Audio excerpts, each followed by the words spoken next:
دمی 20 سال گذشته 45 کشورهای کفار امریکا و جمع ناتو کوشش نمودند که اینجا حمله فکری را کنند. تنها حمله فیزیکی نبود، اینجا حمله فکری و تجاوز فکری کردند. جامعه ما شما را تخریب ساختند از جهت عقیده.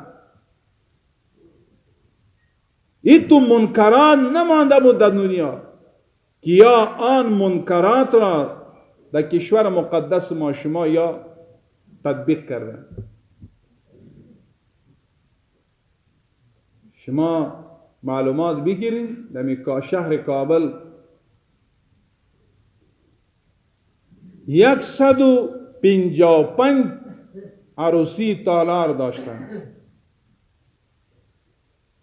شما خبر هستین چه حال بود؟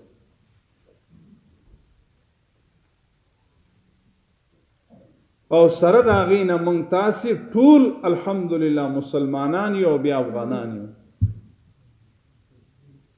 و شکل اسلامی نظام راغی د مزار نتر هرات د هران نتر ننګرهار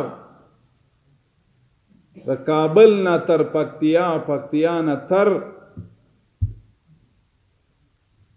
کاپیسا پوری تاسو مطالعه وکئ، تر قندهار تر بدخشان الى پنشیر. لله الحمد اسلامی نظام 95% پیاده و تطبیق است.